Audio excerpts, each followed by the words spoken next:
Yeah, Trintyville, Backbush, Tivoli Garden. Can't spend me gone. This are the life what we want. Maserati, Bugatti, GS Gull, me charging. Uptown rolling, fat Benz front seat, pretty browning, rockstar life power. Hi, good night, guys. Welcome back to my channel. I know I didn't post yesterday, but I decided that I was gonna give it a one-day break and make another post today. Well, today I'm here to talk about all my sisters died. This is a touching topic. I never actually talk about it, but I feel like I want to talk about it, and I think it's time to talk about it. Yeah, let's get into the video.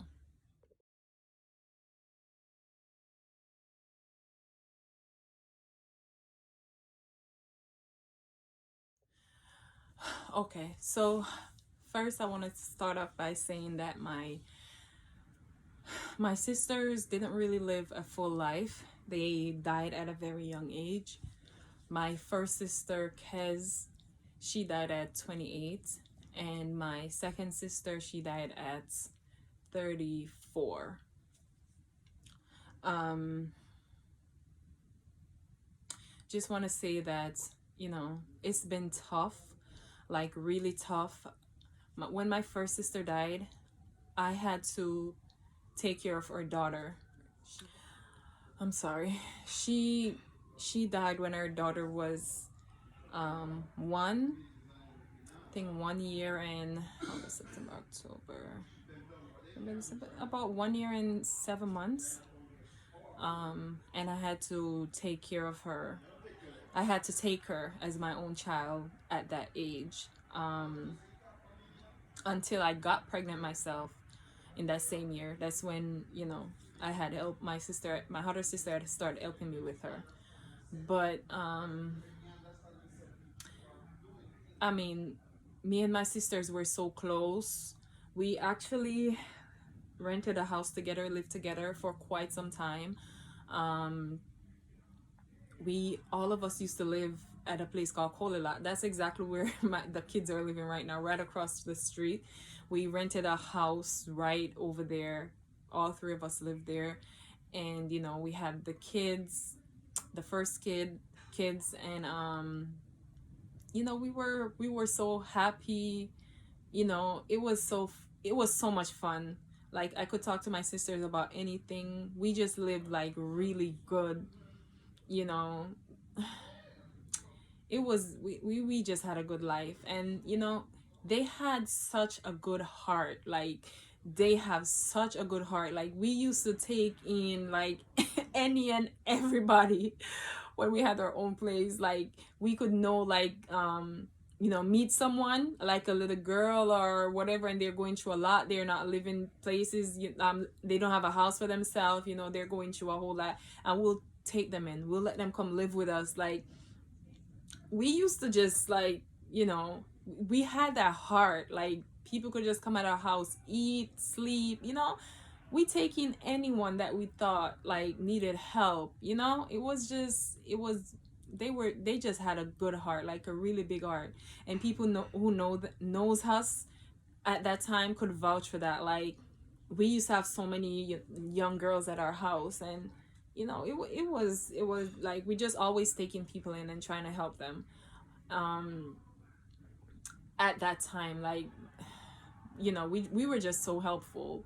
Like, we just had like this thing where, I don't know, it's just that we just don't like to see other people go through a lot. And if we find like someone who is going through stuff, we always just take them and, like, don't worry, you could stay here, you could, we were just always like that. That went on for a while, until I had to leave to go to Manchester to live, because I started nursing school.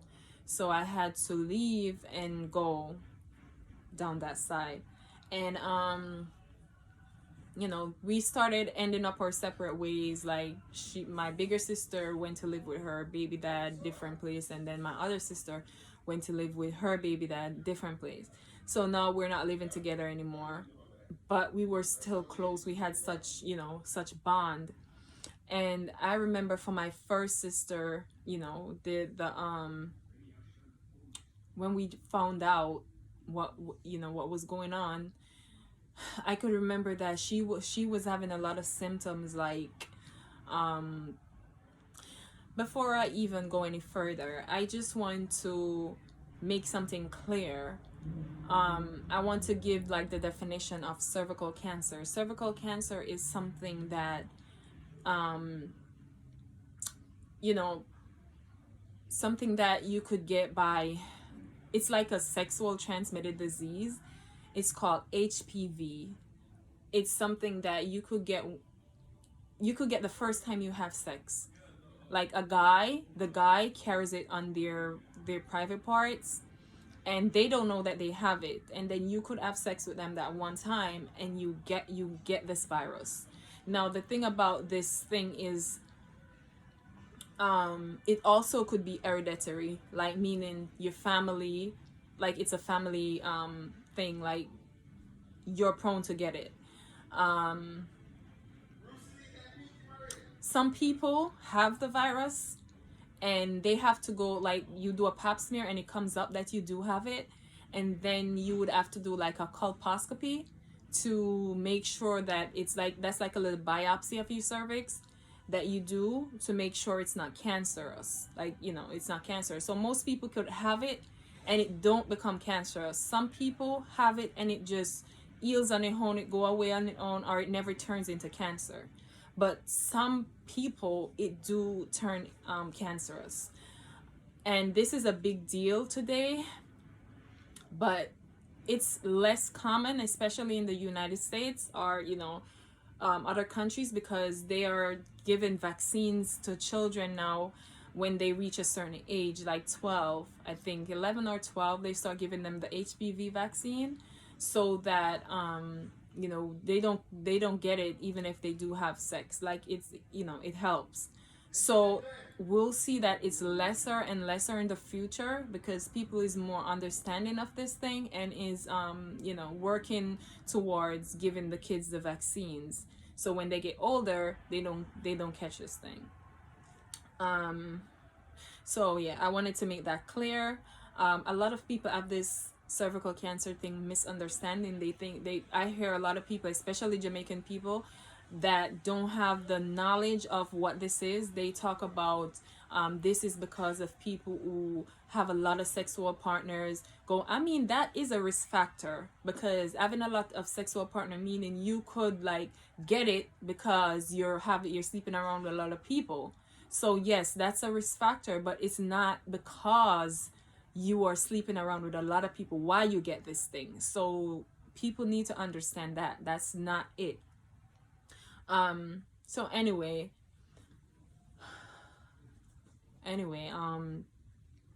my first sister, she was, right after she had her daughter, she had her daughter the August, and she went to 6-week clinic in Jamaica. They have this thing called 6-week clinic, where you have to go right after you have your child. 6 week after, you have to go to that clinic, and normally when you go to that clinic, you do pap smear, you do all of those stuff. She did that.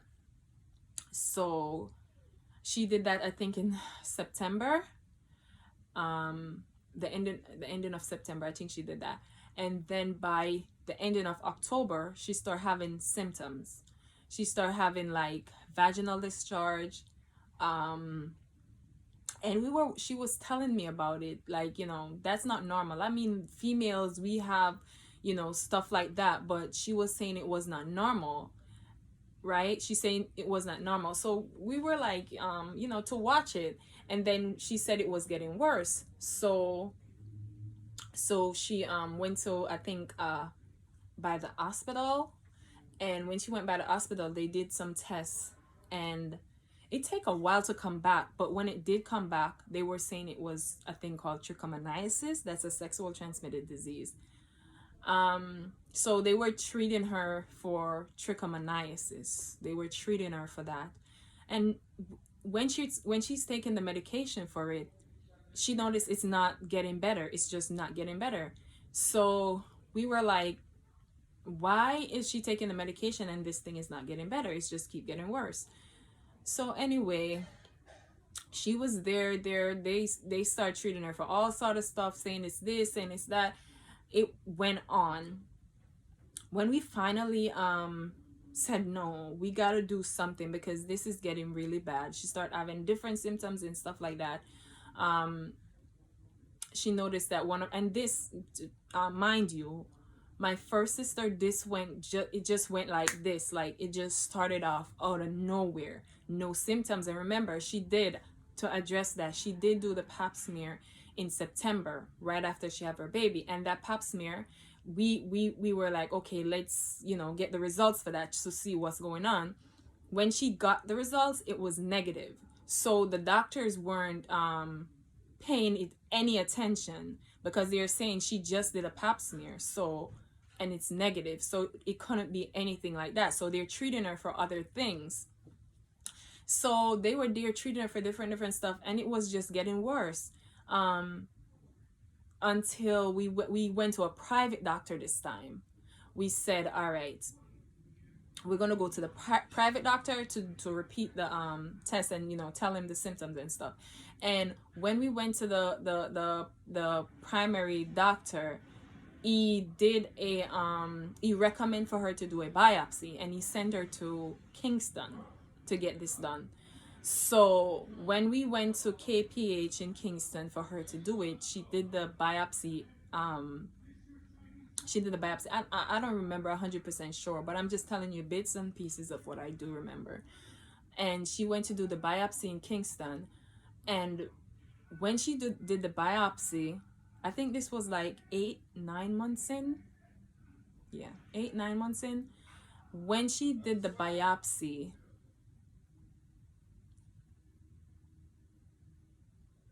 yeah, 8-9 months in, yeah. And when she did the biopsy, she it took like 3 weeks to a month. And we were like, why we're not getting the results? We need to know, because now it's starting to get bad. One of her leg was starting to swell. And we're like, why? No, something must be wrong, because her leg is swollen and all of that. So we call up the hospital.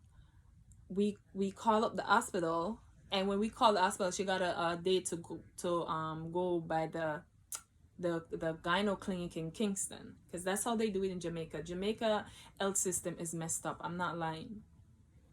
I'm really scared of their health system out there. When she got the date to go to the clinic, I think it's on Thursdays or something like that. So we went, and when we went and she saw the doctor, they're saying that they didn't get the results. The results. Remember, this is like a month after she did the biopsy. They're telling her they didn't get the results. It's still in it's like another part of another hospital where they sent the specimen to that hospital to get for them to do the biopsy stuff. So when they send it there, they're supposed to like send the results back to them at the clinic, and they're telling us that they didn't send it to them. So we would have to go up by the clinic to get the results up there. We have to call them and go up there to get the results. Now tell me, why should we have to call and go up there? That day we had to call them, and we had to walk all the way up by the building. When we called them, they told us the results is there for us to pick up, right? We said, okay. We had to walk all the way up the street to go get the results from them. We walked up the street. It's like a 20 minutes to half an hour walk. And we walked up the street to go get the results. I remember me, her, my mom, and I think my other sister, 4 of us. And when we went up there to get the results, we got the results in an envelope, and we opened it and we were looking. So we were trying to hurry back down to the clinic. By the time we got back to the clinic down by the clinic in the hospital, it was closed. They said the doctors were gone. So we're like, yo, what? So they said, yes, the doctor is gone. We're going to have to reschedule. And remember, I think it's every Thursday. So we'd have to wait until the following Thursday to get back another date to go back there. So we were like, no, we can't wait because, something is wrong. So I remember we walked into the parking lot when we came out of the hospital. We walked into the parking lot and we saw this doctor. We could tell he was a doctor by the way he dressed and stuff. And we asked him, we said, can you please read this thing and tell us what it says? Because we didn't understand what it was saying because they were talking in codes and all of that. So we asked him to read the thing. So when he read it, he said, I can't say what's really on it, but all I could tell you is try to make an urgent appointment to come back down here to see the doctor. So we said, okay. And it was like we knew something was wrong by the way that he told us that. So anyway, we left and we went to St. Thomas. And when we went to St. Thomas, our private doctor that recommended her to go to the clinic in Kingston, we said, you know what, let's go up there and see if we could just see him and he could read the results. And I remember we walked upstairs to the doctor's office and we got an appointment for her, and she went in with the results with him. And I didn't go in, I was outside, and my mom and her went in. And when he went in and he looked over the results, he told her, yes, this is cancer.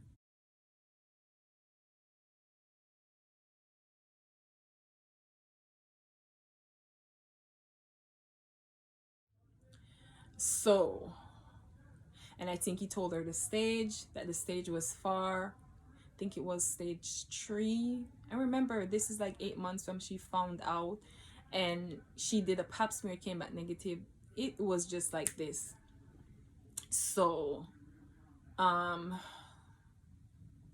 remember when she came out, we walked back downstairs, and the library was right across the street from the doctor's office. And we went over into the library, me, her, my mom, and my other sister, to sit. And when we went in there to sit, I remember she just put her head down like this on the table. And I remember vividly that the first thing that came to her was, "May I go dead leave my kids them."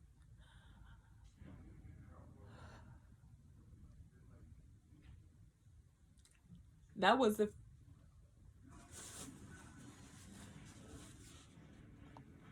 sorry about that. That was the first thing that she said. She said, "May I go dead leave my kids them now."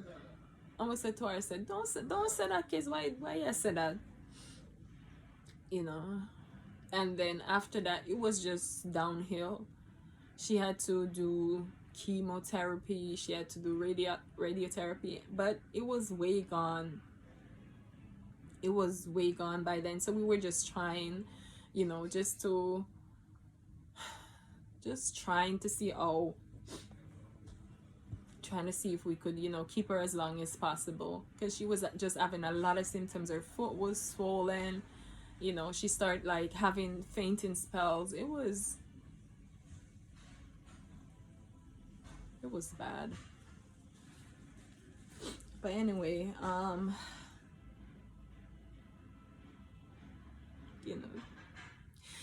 remember the last time I saw her, I was going to Manchester. I had her baby, and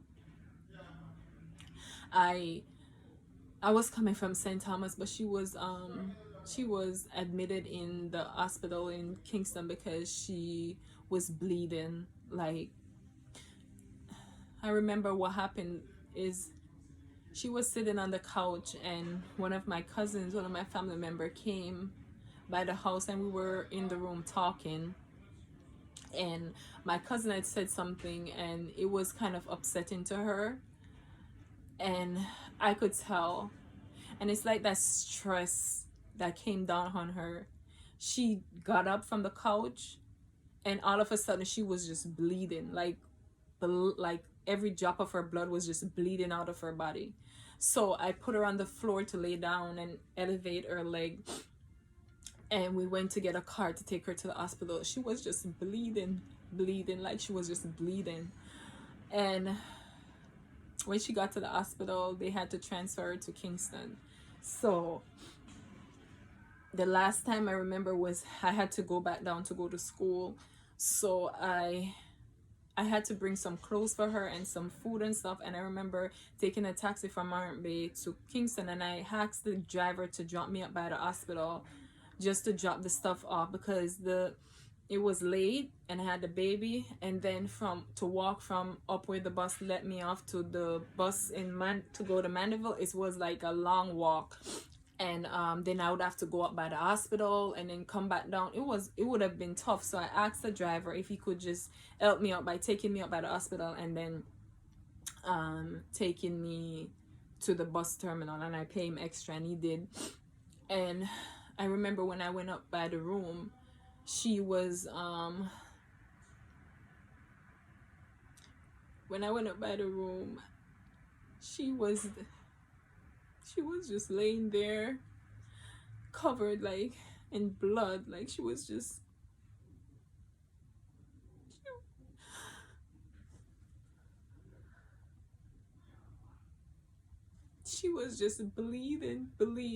bleeding.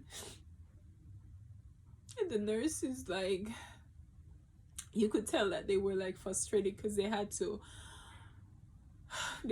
like be changing her and stuff, and she was just bleeding. Everything was bleeding out. They had to give her blood, and each time they give her the blood, it just came back out.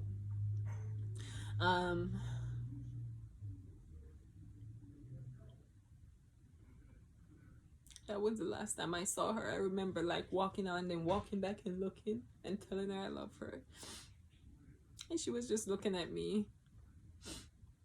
And I had to, and I leave because the car was waiting for me downstairs.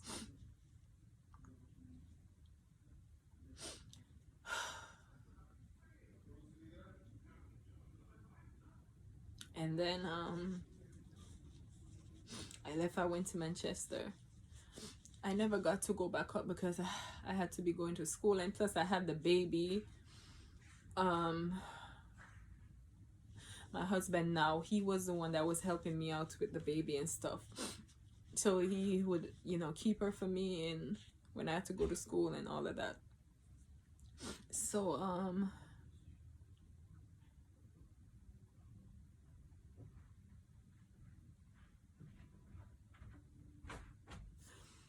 oh guys, I was crying, but my husband brought me food. So it kind of cheered me up now. I don't know. I don't think I could I don't think I can. I can't. I don't think I could talk about this anymore. I don't have the strength to. But probably I'll do a part 2. What really happened with my other sister. But basically, it's the same thing happened to her. It was just so unfortunate that both of them had to die that way. Something so preventable, something so curable. Because guys, doing a pap smear is very good to do. I do it every year because of my sisters, so I make sure it normally it's 2 to 3 years, every 2 to 3 years, but I try to do it every year just to make sure. Plus I do an ultrasound as well, because sometimes a pap smear alone doesn't show everything, so I also do an ultrasound every single year. So because this thing is like, you could if you find out early, it's good, because you could at least take your cervix out or do something. So I really encourage every young girl to do a pap smear and an ultrasound, however your doctor recommend. I do it every year. but please do. And make sure you do an ultrasound, not just a pap smear. You know, and just take care of yourself. I'm gonna dig in. I know I look greedy, but at least this will cheer me up a little bit, because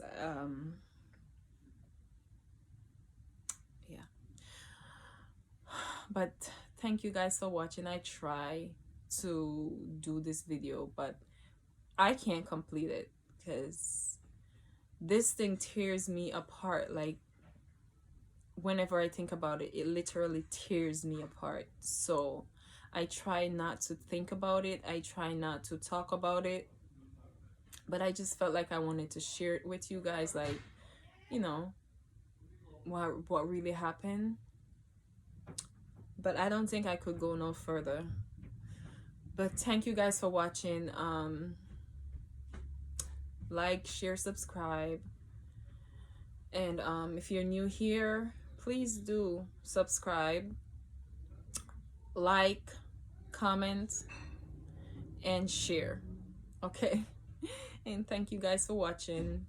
I don't know if I could finish this story about my other sister. I don't know if I could do it, but at least I got some out. Anyway, thank you guys for watching, and have a blessed night. Bye.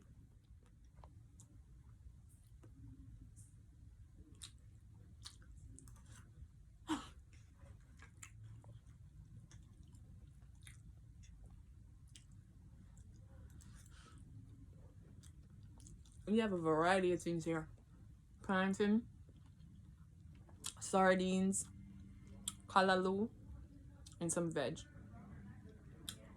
Tastes good. Some nice juice.